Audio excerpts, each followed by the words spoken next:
Well, the roster's set, and America's top athletes are heading to Paris with the Olympic opening ceremony now just a week and a half away. Many of those athletes earned their Olympic spots through the Olympic trials process.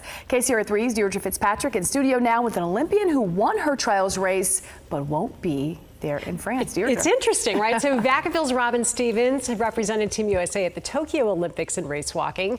3 years later, she's still our fastest race walker, and she just demolished the competition at last month's track and field trials. And she's joining us now live to explain why, even though you did so well at the trials, your sport has such a complicated process for the actual Olympics. Yeah, I would say that the U.S. kind of complicates it. It used to be pretty straightforward. Top 3 at the Olympic trials goes to the Olympics.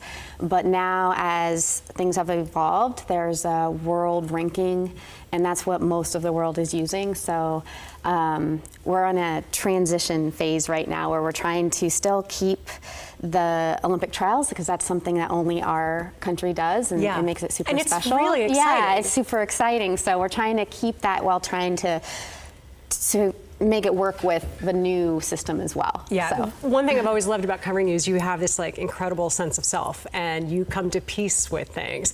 So I would imagine it's disappointing to not be going to Paris, but you also are looking ahead because you're still going to Worlds.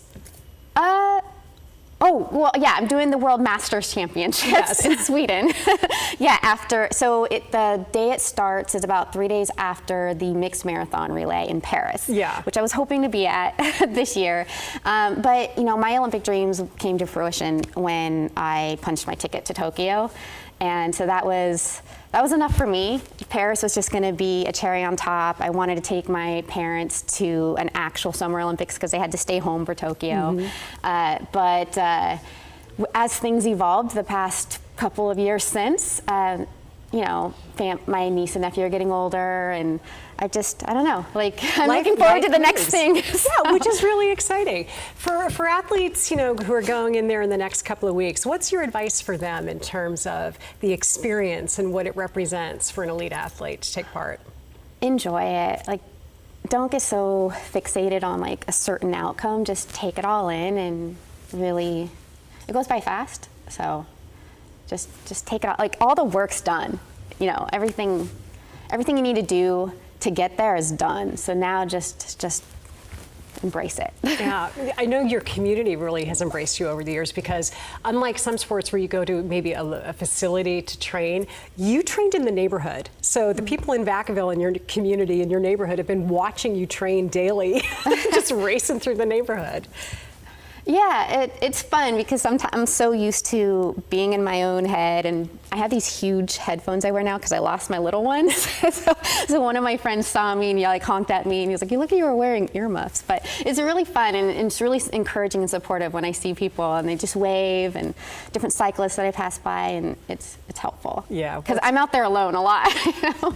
You are walking very fast.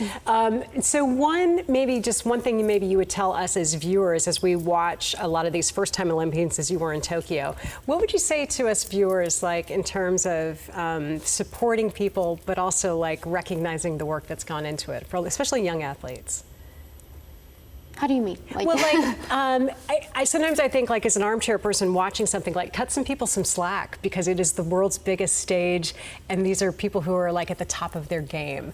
What do you hope people understand about the work that's gone into getting to the Olympics for young athletes? Because there's a lot that goes into the sport. It's not just the activity of it. You know, there's so many things that we're sacrificing: time with family, holidays, you know, time with, like, my niece. I'm looking forward to the next chapter in my life, because my niece is 12 and my nephew is 2 years younger, and he's really getting into baseball, and she's such a beautiful singer that it's like, now it's like I want to put all my time into focusing on supporting them and elevating them. So there's stuff in the background that we're, you know, there's moms, there's dads, you know, like we're traveling so much that the quality time that we get is really sacred, and we don't get a lot of it with our loved ones until we get home. And that's the culmination of the dream when we're watching them on TV. Well, thank you so much for coming in and sharing some reflections, and best of luck in everything that comes up next for you.